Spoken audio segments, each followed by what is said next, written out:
For today's video ay magsusurvive kami sa paraiso ito sa loob ng 5 araw. Morogin na to, kaya to eh. Kailangan mag-survive eh.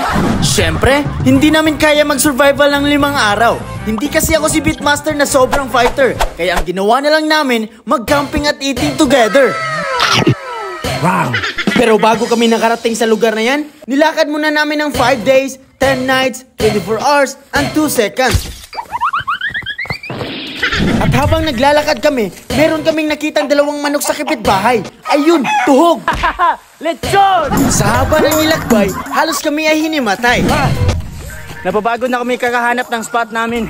Pero pagdating namin sa lokasyon, ito ang aming reaksyon. Malamig na hangin sa gabing mahulang. Wow! Ang ganda! Wow! Sinimulan na namin mag-set up ng tent dahil parang palapit na yung ulan para meron kaming masisilungan. Sa layo ng aming pinagmulan, sira yung tent ang aming nadala, pastilan. So mga amigo, sad to say, sira yung tent namin. Kaya wala kaming tent ngayon. Uy! May away sila guys, sige!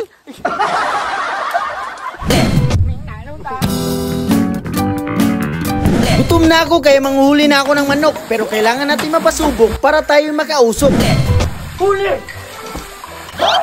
2 manok!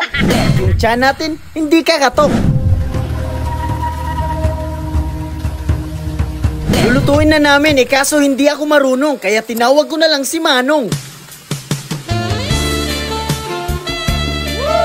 First, we need to chop the sibuyas. Chop, kamatis, chop.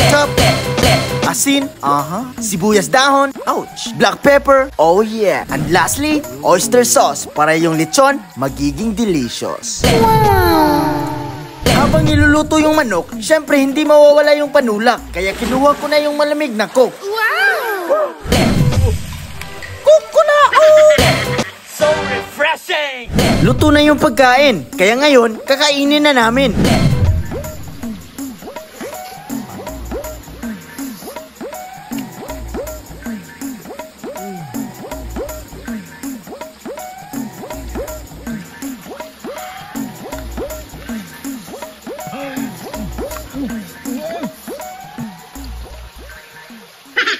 Mas sumasarap talaga yung pagkain pagkasama ang mga kaibigan. Lalo na pag ganito yung nakita mong kalawakan. Kahit minsan, hindi nagkakaintindihan. Pero okay lang basta hindi nagkakasiraan at plastikan. Dahil ang tunay na kaibigan, kasama mo sa tagumpay at kabiguan.